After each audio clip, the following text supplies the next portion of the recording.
함께 기도하고 오늘 강의를 시작하도록 하겠습니다. 하나님, 나의 하나님 감사합니다.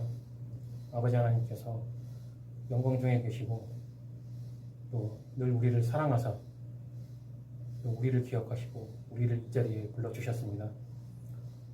오늘도 하나님에 대한 지식을 함께 공부하고자 합니다. 오늘 공부하는 이 시간 동안 주께서 우리의 마음을 이끌어 주시고 우리의 귀를 열어주사 우리가 하나님에 대하여 좀 더 알 수 있도록 인도하여 주시옵소서. 이 모든 말씀 우리 주 예수 그리스도의 이름으로 기도드립니다. 네, 오늘은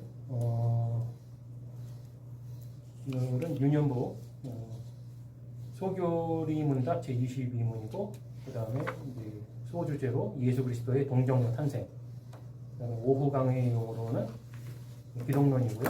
예수 그리스도의 동정녀 탄생 동일한 내용이고, 누가복음 1장 30절에서 35절을 보면 천사가 일러 가로되 마리아여 두려워 말라 네가 하나님께 은혜를 얻었느니라. 보라 네가 수태의 아들을 낳으리니 그 이름을 예수라 하라. 저가 큰 자가 되고 지극히 높으신 이의 아들이라 일컬을 것이요 주 하나님께서 그 조상 다윗의 위를 저에게 주시리니 영원히 야곱의 집에 왕노릇 하실 것이며 그 나라가 무궁하리라. 마리아가 천사에게 말하되 나는 사내를 알지 못하니 어찌 이 일이 있으리이까. 천사가 대답하여 가로되 성령이 네게 임하시고 지극히 높으신 이의 능력이 너를 덮으시리니 이러므로 나실 바 거룩한 자는 하나님의 아들이라 일컬으리라. 아멘. 이 누가복음의 내용처럼 우리 주 예수 그리스도께서 대략 2000년 전에 우리와 같은 육신을 입고 이 땅에 오셨죠. 그리고 이제 천사가 마리아에게 아들을 낳을 것이라는 이 소식을 전하는데, 특별하게도 그것이 성령에 의해서 잉태를 하게 된다. 이런 설명인데요. 하나님께서 세상을 창조를 하셨는데, 여기에서 우리가 항상 중요하게 생각해야 되는 게 뭐냐면, 하나님께서 그냥 세상을 창조하신 것이 아니라 창조하시면서 거기에는 질서를 정하셨다. 이 중력에 의해서 위에 있는 것이 뭐 땅으로 향해서 떨어지는 것과 동일하듯이 지금 지구상에서는 땅에 있는 게 갑자기 하늘로 이렇게 혼자 솟아오르고 그런 일이 없잖아요. 그런 것이 다 이제 그 하나의 창조의 질서인데, 마찬가지로 사람에게서 아기가 태어나는 것은 결혼에 의해서, 가족에 의해서 태어난다, 아이가 탄생을 한다라는 것이 하나님께서 정하신 질서의 세계이죠. 그런데 마치 그런 하나님께서 정하신 질서를 이렇게 하나님께서 어기신 것처럼 성령으로 예수님께서 이 땅에 오셨다. 그러니까 여기에서 한 가지 개념을 여러분들이 이해를 하고 넘어가야 되는 게 있어요. 뭐냐면 하나님께서는 전지전능하시고 이 세상을 창조하셨어요. 이 세상에 창조의 질서를 부여하셨어요. 그렇지만 하나님은 그 질서 속에 포함이 안 되죠. 사람들이 착각하는 게 바로 그거예요. 하나님의 질서를 정해놓고 하나님이 왜 어기냐, 이렇게 말을 하는 건 상당히 바보 같은 질문이에요. 왜? 그것을 지으신 주인인데 그분이 왜 그 질서 속에 포함이 돼요? 그건 아니거든. 즉, 예전에 어떤 사람이 저한테 그런 질문을 한 적이 있어요. 갑자기 사람이 물 위를 걸을 수 있느냐 없느냐? 걸을 수가 없죠. 그럼 걸을 수 없다고 했으니까 성경에서 너희가 믿는 그 예수 그리스도가 물 위를 걸었다는 건 거짓말이잖아. 그러길래 내가 무슨 대답을 했냐면, 당연히 사람으로서는 걸을 수가 없죠. 그런데 그가 전지전능하신 하나님이라면 걸을 수가 있겠습니까? 없겠습니까? 전제의 문제예요. 전제. 이게 전제라는 게 굉장히 중요한데, 그 사람들은 예수 그리스도가 세상을 창조하신 창조주 하나님이라는 생각은 빼고 사람이니까 걸을 수 없다라는 전제를 깔아놓은 거예요. 그렇게 하면서 기독교인들에게 거짓말이다라는 고백을 받으려고 하는 거죠. 마찬가지예요. 예수 그리스도께서 가족이 아닌, 정상적인 결혼에 의해서는 아닌 처녀의 몸에서 남자 없이 탄생하신 것이 그게 말이 되냐, 거짓말 아니냐 라는 질문을 던진단 말이에요. 지금 우리들의 아이들도 그런 질문을 받을 수가 있어요. 그리고 지금도, 예전엔 그런 질문이 많았는데 지금도 그런 질문을 받고 있는 사람들이 있을 수가 있어요. 상식적이지가 않지 않느냐, 거짓말이지 않느냐. 그게 바로 전제의 문제입니다. 그 사람들의 질문에는 사람은 그렇게 할 수가 없는 거 아니냐는 전제를 깔아놓은 거예요. 그런데 예수님께서 무리를 걷는 것과 동일한 거예요. 처녀의 몸으로 남자 없이 태어날 수 있는 건 그가 이 세상 창조 질서에 포함되어 있지 않기 때문에 가능한 거죠. 그래서 전지전능하신 하나님이고 창조주 하나님이기 때문에 이런 일이 가능한 것이고 딱 한 번 오직 그분만이 할 수 있고 했었던 일이었던 거지. 당연히 사람으로서는 못하죠. 그러니까 예수 그리스도 이외에 그 어떤 존재도 예수님처럼 처녀의 몸에서 태어나는 일은 있을 수가 없다. 그리고 누군가가 그렇게 했다라고 만약에 말을 한다면 우리는 당연히 알 수가 있는 거죠. 사입이네. 사입이잖아요. 왜? 하나님의 말씀이 성경이 증명해줘요. 오직 예수 그리스도만이 그렇게 할 수가 있는 거죠. 단 한 번.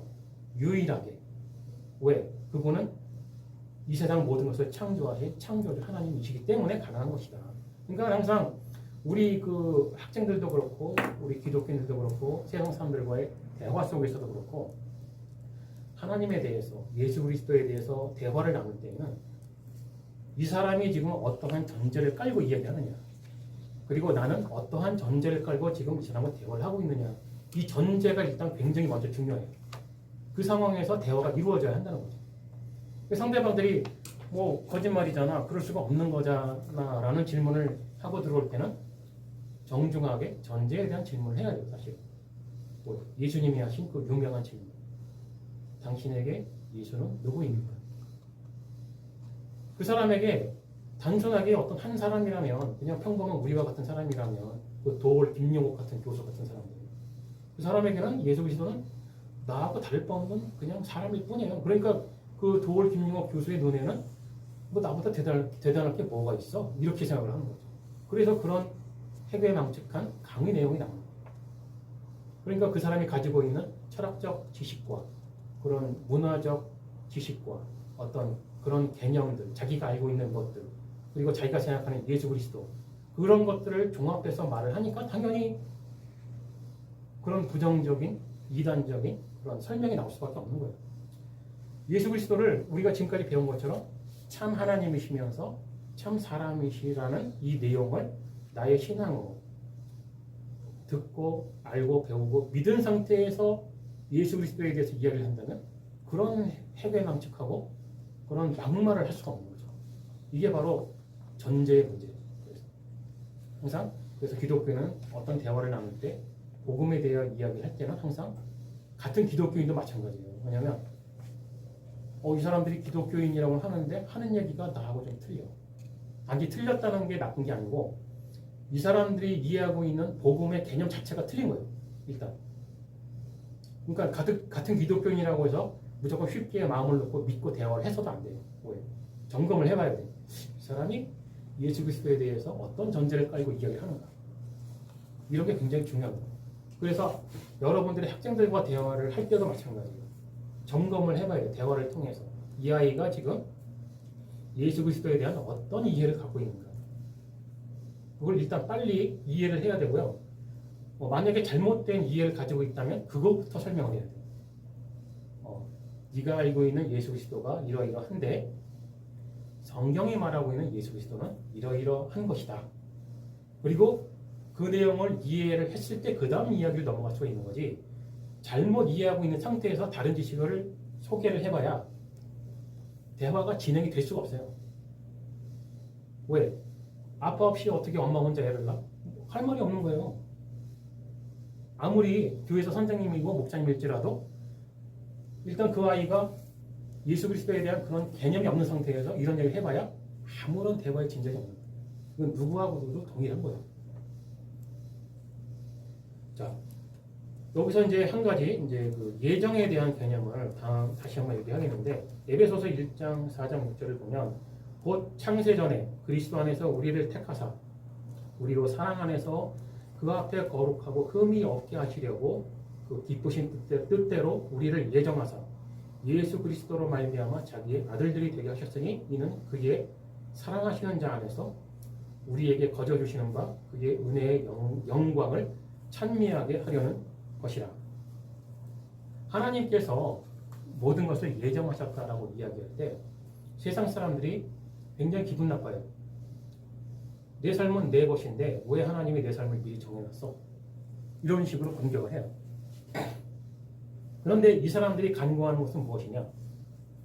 하나님께서 내 삶에 대해서 어떤 것을 정하시려면 먼저 하나님께서 자기 자신에 대해서 미리 정해놓으셔야 돼요. 사람들이 이 생각을 안 해요. 자, 결과로 얘기를 해보자고요. 세상을 창조하셨어. 인간을 창조했는데 죄를 짓고 타락을 했고 구원을 해야 돼요. 그럼 하나님이 우리와 같은 육신을 입고 이 땅에 오셔야만 이 구원이 가능해져요. 무슨 얘기냐? 그렇다면 이 모든 것을 알고 계신 하나님은 세상을 창조하기 이전에 먼저 자기 자신에 대해서 예정을 하셨겠죠. 내가 죽어야 되는구나. 이 예정이 먼저란 얘기예요. 하나님은 예정이라는 것을 정하실 때 자기 자신부터 정하셨다는 거죠. 사람들에게 먼저 희생을 강요하고 뭐 아무렇게나 될 대로 되라 이런 식으로 예정을 한 것이 아니라 하나님께서는 자기 스스로에게 먼저 예정을 부여하셨다는 사실을 기독교인들도 알아야 되고 믿지 않는 자들도 그것부터 알았으면 좋겠다 하는 게 이제 제 바람이고, 그렇게 그런 식으로 뻔뻔하게 하나님께 따지고 드는 사람들을 보면 역시 우리는 아담의 후손이다 라는 게 증명이 된다. 왜? 여러분들도 알다시피 에덴 동산에서 아담과 하와가 죄를 지었을 때 뻔뻔한 행동들을 보였죠. 죄의 책임을 하나님께 전가했잖아요. 무슨 말이었어요? 당신이 나한테 여자라는 걸 만들어주지 않았으면 이런 일이 없었을 거 아닙니까? 그거잖아요. 당신이 내게 주어 같이 있게 한 이 여자가 나한테 저걸 선악과를 줘서 내가 먹었다.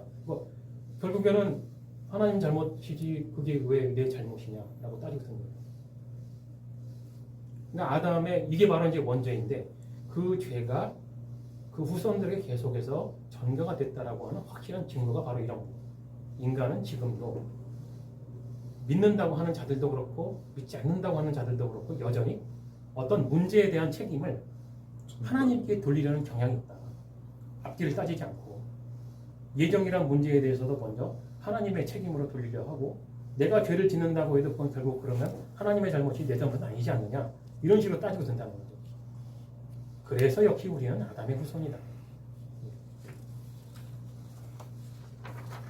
자, 그런데 이렇게 죄를 지었던 이 당사자들에게 벌을 주면서 하나님께서 뱀에게 이런 말을 했어요. 내가 너로 여자와 원수가 되게 하고 너의 후손도 여자의 후손과 원수가 되게 하리니 여자의 후손은 네 머리를 상하게 할 것이요 너는 그의 발꿈치를 상하게 할 것이니라.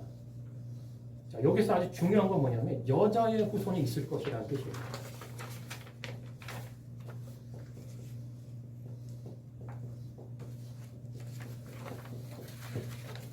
예전에 그 윤영부 설교에서 제가 여자의 후손에 대해서 설교를 이제 한 적이 있었는데 좀 전에 얘기했지만 우리 모두는 아담의 후손이기 때문에 태어나는 순간 아무리 사랑스러워 보이고 아무리 이뻐 보이는 아기들도 아담의 후손이라고 변함이 없다. 이 아이들이 자라면서 우리와 동일한 생각을 할 것이고 우리와 동일하게 오늘 목사님께서 설교 시간에 말씀하신 것처럼 죄를 너무나 좋아하게 될 것이다. 싫으면 죄를 안 지을 텐데 죄를 짓는다는 건 그게 좋아서 한다는 거죠. 그렇기 때문에 누구도 그 원죄의 그 영향 아래서 벗어날 수 있는 사람은 아무도 없다.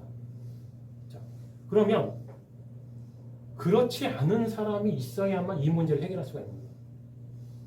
자, 아까 그 여자 그 처녀의 몸에서 태어나신 예수 그리스도에 대한 질문과 반문에 대한 그 질문과 그 해답에 대한 설명을 했는데 전제를 이야기했잖아요.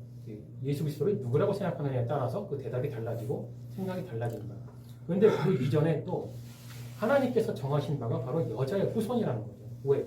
죄 지은 자들의 죄 문제를 해결하려면 죄 없는 자가 그들을 대신해서 피를 흘려야만 한다는 거죠. 그러려면 아담의 후손이 아니어야 되는 거예요. 아담의 후손 중에는 누구도 그 일을 감당을 할 수가 없다는 게 하나님의 법인 거예요. 그래서 여자의 후손이 있을 것이라는 예언을 하신 것이고, 그래서 영원하신 성자 하나님께서 우리와 같은 육신을 입고 이 땅에 오신 거죠. 고린도전서 2장 9절의 말씀처럼 기록된 바 하나님이 자기를 사랑하는 자들을 위하여 예비하신 모든 것은 눈으로 보지 못하고 귀로도 듣지 못하고 사람의 마음으로도 생각지 못하였다 한것 같으니라. 이스라엘 사람들은 구약 시대 사람들은 구원자가 올 것이라는 걸 알고 있었어요. 왜 그렇게 예언을 받았습니까? 그렇다고 하나님이 직접 올 거라는 생각은 못한 거죠. 구원자가 오긴 올 건데 아마도 다윗 왕 정도 되는 영웅이 오지 않을까. 그러니까 이스라엘 사람들이 예수님이 오셨을 때도 다윗 같은 이미지를 떠올리면서 구원자가 아닌 것 같아라는 생각을 했던 게 잘못된 건 아니에요. 왜? 그 사람들이 구약 시대 때부터 받았던 예언의 말씀대로 하자면 그런 이미지였던 거예요, 사실은. 그런데 그렇다고 해서 하나님께서 그거를 얘기를 안 하셨느냐? 그거는 아니거든요. 분명히 그 구원자가 하나님일 거라는 말씀을 하세요. 그런데 사람들은 그런 건 귀에 잘 안 들어오나 봐요. 이게 바로 이것도 어떻게 보면 하나의 선택인데 하나님의 말씀은 들을 수 있는 자만 들어요. 왜냐하면 구약의 선지자들 중에서 그 부분의 말씀을 분명히 알아들은 사람들이 있었어요. 대표적인 사람이 이사야 선지자예요. 다른 선지자들도 동일하게 알아듣긴 했는데 그게 확실히 그렇다라고까지 말을 한 건 이사야 선지자라고. 그 이사야서 9장 6절을 보면 그런 말씀 있잖아요. 여기는 없는데 한 아기가 우리에게 주신 바 되었는데 그 이름이 하면서 이제 여러 이름이 나오는데 영원하신 하나님이라 그런 평화의 왕이라 이렇게 예언의 말씀을 주잖아요. 그러니까 우리에게 오실 그 구원자가 전지전능하신 하나님일 거라는 예언을 했어요. 했는데도 다른 사람들 눈에는 보이지도 않고 귀에도 들리지 않고 도대체 왜 그랬을까? 그런데 이 고린도전서 2장 9절을 보면 그 비밀이 나오죠. 아무도 예상치도 못했다. 왜 하나님께서 그 해석을 가르쳐주지 않으십니다. 왜 그랬는지는 모르죠. 하나님의 섭리고 뜻이니까 그것까지는 모르겠는데 지금도 더 밝혀지지 않은 성경 말씀들이 있는데 요한계시록 같은 경우 왜 지금의 사람들이 그 숨겨진 뜻을 왜 다 해석을 하지 못할까? 답은 하나예요. 하나님께서 안 가르쳐 주셨다는 거예요. 아직은 알면 안 되고 공개될 상황이 아니라는 거죠. 그걸 어거지로 알려고 하면 문제가 되는 것이고 또 남들은 모르는데 나는 그걸 알고 있어라고 말하는 사람들은 사입이라는 것을 알도록 하시는 거예요. 그런 게 바로. 그러니까 모르는 걸 억지로 안다고 해서도 안 되는 거예요. 기독교인들은. 아는 것까지만 이야기를 해야 되는 거예요. 자, 이제 그래서 예수님께서 왜 여자의 후손으로 오셔야 했는지 이걸 또 다른 거를 두 번째 아담이라고 하죠. 왜 두 번째 아담으로 오셔야 했는지에 대한 설명을 했는데 당연히 예수님께서 이렇게 여자의 후손으로 오지 않고 제2의 아담으로 오지 않았으면 지금도 구원의 문제는 해결되지가 않고 있는 것이다 라는 겁니다. 그래서 반드시 그렇게 오셔야만 했다라는 것이고 그리고 반드시 그렇게 고난받고 십자가에서 죽으셔야 했다라는 것인데 이게 이제 복음의 내용이잖아요. 이 내용이 구약 시대에서도 분명히 가르쳐줬고 예언의 말씀을 가르쳐 주셨어요. 그런데 무지한 이스라엘 사람들이 그렇게 이해를 하지는 않은 거죠. 근데 설명이 없었냐? 그렇지도 않아요. 설명도 했어요. 그런데 역시나 들을 귀가 없는 사람들은 듣지를 못하는 거예요. 그래서 요한계시록을 보면 그런 말이 있잖아요. 들을 귀가 있는 자는 들어라. 이게 무서운 말이에요. 하나님께서 원하시는 자에게만 그게 무슨 뜻인지 들린다는 얘기예요. 그러면 누구는 왜 듣고 누구는 왜 못 듣습니까? 그거를 우리는 따질 수가 없다는 거예요. 그건 하나님의 선택이고 섭리입니다. 자, 그러면은 구약 시대에서 어떻게 그걸 이제 예언의 말씀을 주셨는가를 설명을 좀 하겠는데 구약 성경에 보면 성막이 있죠. 네. 자, 이게 이제 성막. 이집트에서 딱 탈출을 했을 때 하나님께서 모세에게 명령을 하세요. 성막을 지어라. 이 테두리가 쉽게 말하면 이제 우리식으로 말하면 텐트예요, 그냥 텐트. 뭐가 이제 텐트, 그러니까 우리가 캠핑 갈 때 쓰는 뭐 이렇게 텐트 같은 그런 개념인데 그걸로 이렇게 이런 범위를 딱 정한 거예요. 그 다음에 요 안에 성소가 있어요. 성소가 있죠. 그 다음에 요 안에 지성소가 있어요.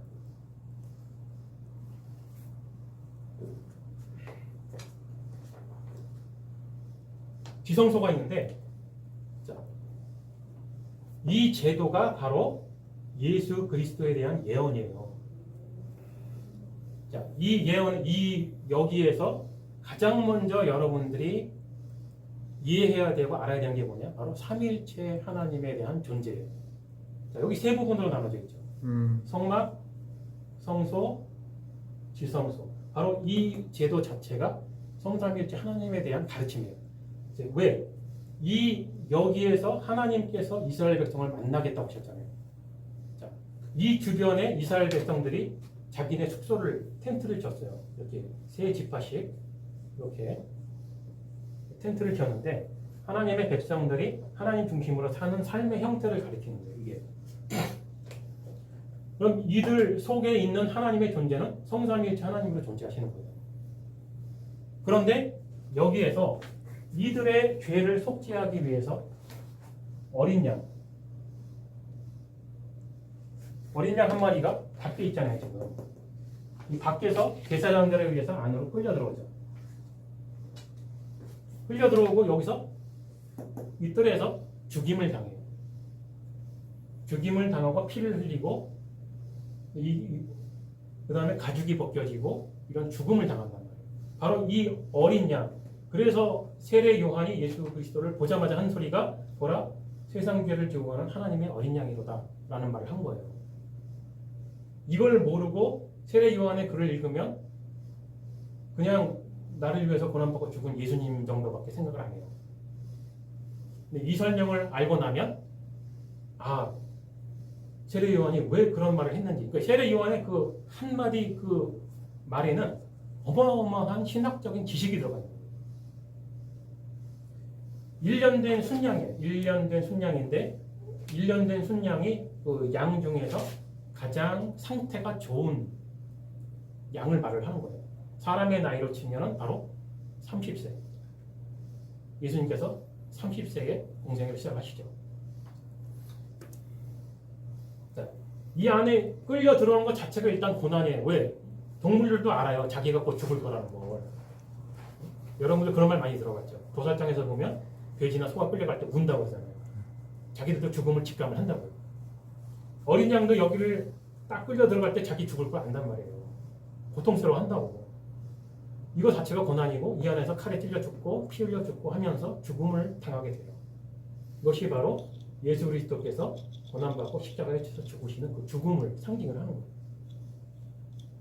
그 다음에 이 안에 지성소 안에 세 가지가 있죠. 언약궤가 있는데 언약궤 안에 십계명의 두 돌판, 그 다음에 아론의 쌍난 지팡이, 그리고 만나의 씨앗이 있죠. 만나가 있죠. 이렇게 세 가지가 있는데 이 또한 성삼위일체 하나님을 상징하는 그런 뜻이죠. 그런데 이러한 분명한 계시의 말씀, 하나님의 존재에 대한 설명을 했음에도 불구하고 이스라엘 사람들은 단일신으로 생각하잖아요. 반성론으로 생각한단 말이에요. 이런 게 바로 참된 지식에 대한 이해가 없으면 그런 오해를 할 수밖에 없다. 그렇게 해서 이 사람들이 이 어린 양을 죽이면 1년치 죄를 용서를 받아요. 이스라엘 사람들이. 그러면은 왜 1년치 죄만 용서를 받았냐? 그림자니까. 이거는 예언의 말씀이잖아요. 이 어린 양이 예수 그리스도는 아니잖아요. 그러니까 예수 그리스도가 이렇게 죽으실 것이라는 예언을 상징하기 때문에 1년치 효력이 있었던 것이고, 이 예언의 말씀대로 예수 그리스도께서 정말로 우리와 같은 육신으로 오시고 여자의 후손으로 오시고 제2의 아담으로 오셔서 고난받고 십자가에서 못 박혀 죽으시고 우리의 죄값을 치루어 주셨을 때 딱 한 번의 제사로 인간의 원죄의 문제를 해결하신 거예요. 바로. 야, 근데 오해하지 말아야 되는 거는 그렇다고 해서 인간의 원죄의 문제가 깜짝같이 사라졌느냐? 그거는 아니라는 얘기죠. 왜? 사람이 구원을 받는 건 그 원죄가 깜짝같이 사라졌기 때문에 용서를 받고 구원받는 게 아니고 예수 그리스도의 이 죽음 때문이에요. 아버지 하나님께서는 세상의 법을 정하셨고 질서를 정하셨기 때문에 죄 지은 인간은 당연히 죽어야 돼요. 이거는 변함이 없어요. 이게 바로 행위 언약에 대한 설명 예전에 했죠. 그 행위 언약은 지금도 동일해요. 원죄를 짓고 태어난 모든 인간은 다 죽어야 돼요. 벌 받고. 그런데 예수 그리스도께서 자기의 백성들, 아버지 하나님께서 선택하신 그 사람들을 위해서 죄 없는 성자 하나님이 죽으셨기 때문에 아버지 하나님은 그 성자 하나님 때문에 다른 사람들의 죄가 없는 걸로 하겠다는 거예요. 죄가 없는 게 아니고 여전히 예수님을 믿고 하나님을 믿는다고 말은 하지만 그래도 그들의 원죄는 사라지지 않고 여전히 죄인이에요. 나도 그렇고 여전히 죄인인데 그럼 나는 어떻게 구원을 받았는가? 바로 예수님 때문에. 괜히 예수님이 구원자가 아니에요. 아버지 하나님께서 당연히 나한테 벌을 주셔야 되는데 예수 그리스도께서 나를 위해 죽으셨다고 하는 그 사실 때문에 하나님께서는 받아들일 수밖에 없어요. 그게 하나님의 법이에요. 왜? 죄 없는 사람이 죄 있는 자를 위해서 대신 죽었으니까. 왜? 하나님께서 정하신 질서예요.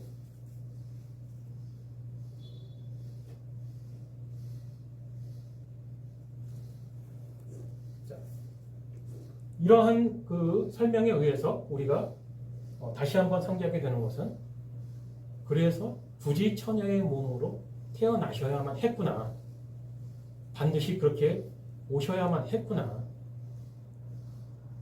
그렇게 오지 않은 어떤 존재가 나를 위해 죽어봐야 쓸데없는 죽음일 뿐이에요. 아무런 효과가 없어요.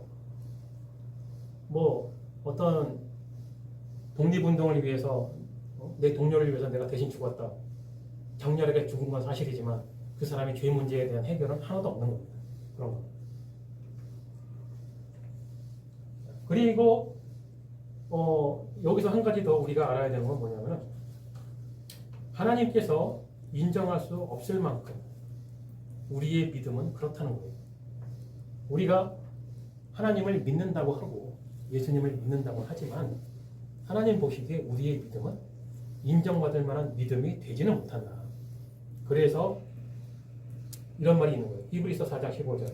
우리에게 있는 대제사장은 우리 연약함을 체휼하지 아니하는 자가 아니에요.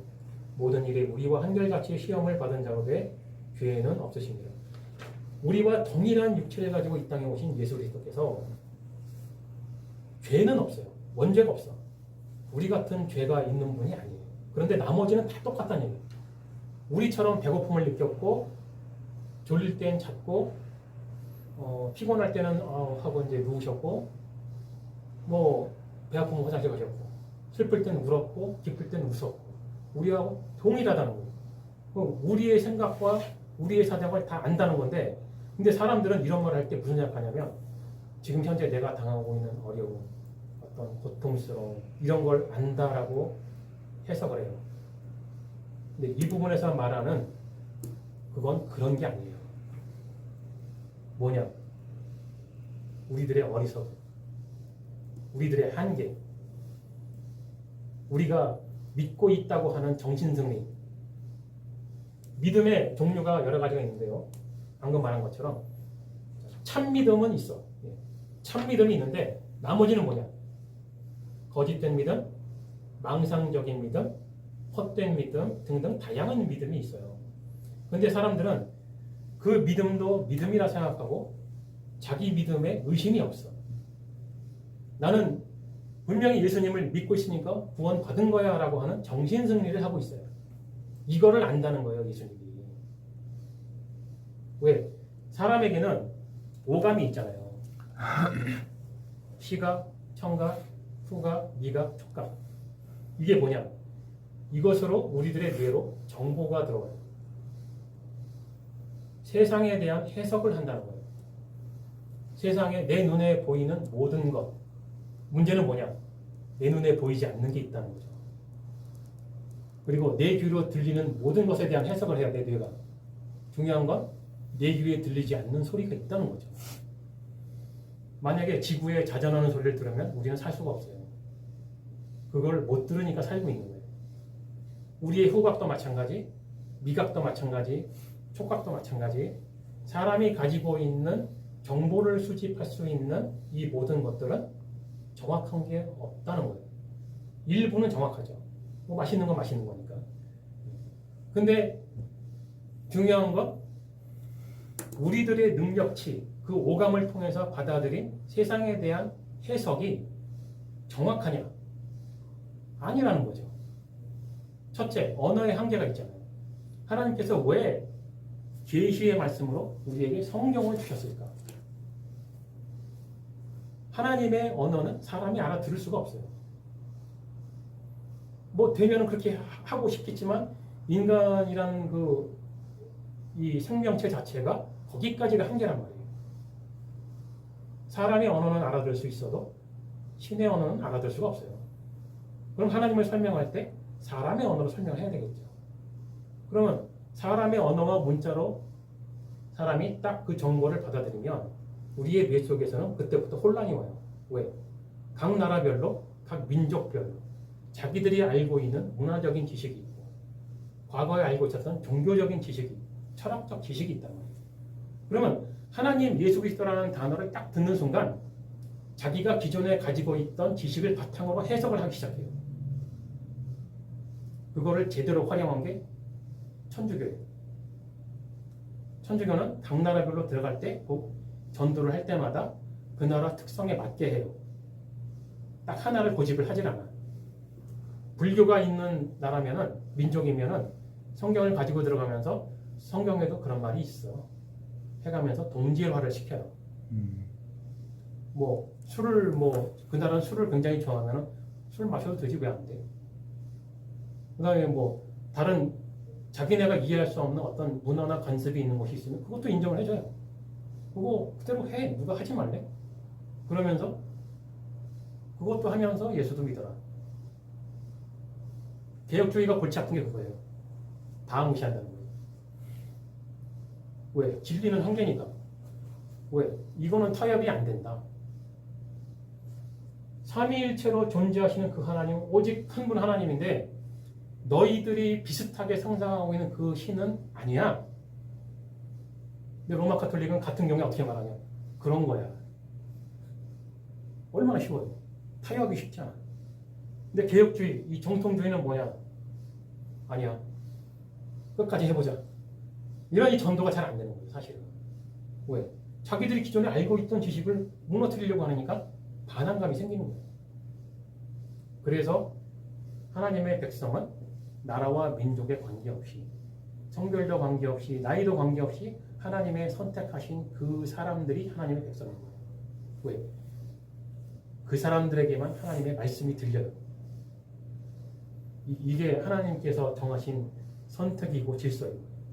그래서 어떤 사람에게 복음을 전했는데 못 알아듣는다고 답답해하지 말고 내가 어떻게든 해보겠다고 너무 노력할 것도 없어요. 왜? 그런 건 여러분이 한 게 아니에요. 그건 성령 하나님이 하시는 일이고 여러분은 아는 한도까지 잘 설명을 할 뿐인 거예요. 그리고 기도하는 거죠. 그 사람들을 위해 또는 어떤 한 사람을 위해서 하나님 저 사람을 불쌍하게 여기시옵소서. 이런 기도를 하는 거지. 자, 이제부터 내가 이 머리를, 이 생각을 한번 개조를 해볼까 하고 메스를 든다든지 가위를 든다든지 억지로 변화시켜보겠다고 막 노력을 한다든지 그 마음은 가상하나 다 쓸데없는 짓이다. 성경이 분명히 이렇게 말을 하고 있어요. 다 쓸데없는 짓이다. 오죽하면 전도가 참 미련한 방법이다라고까지 성경은 말을 할까. 그만큼 원죄를 지지고 태어난 모든 아담의 후손들은 그만큼 고집이 세요. 고집이 세고 죄를 너무 좋아해. 그래서 인간의 힘으로는 개조가 불가능해요. 이런 것처럼 예수 그리스도의 동정녀 마리아에 대한 탄생, 그 로마 카톨릭은 그래서 이제 마리아를 이제 신의 계급으로 올려놨죠.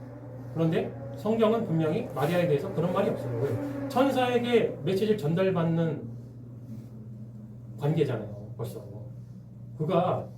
그녀가 처음부터 천주교가 말하는 하나님의 어머니였더라면 천사가 어디 감히 와가지고 이럴 것이다 저럴 것이다 이렇게라 저렇게라 그런 말을 하겠어요. 말도 안 되는 소리고. 마리아 자신도 인정을 하잖아요. 주님이 원하시는 대로 하시옵소서. 주의 종입니다.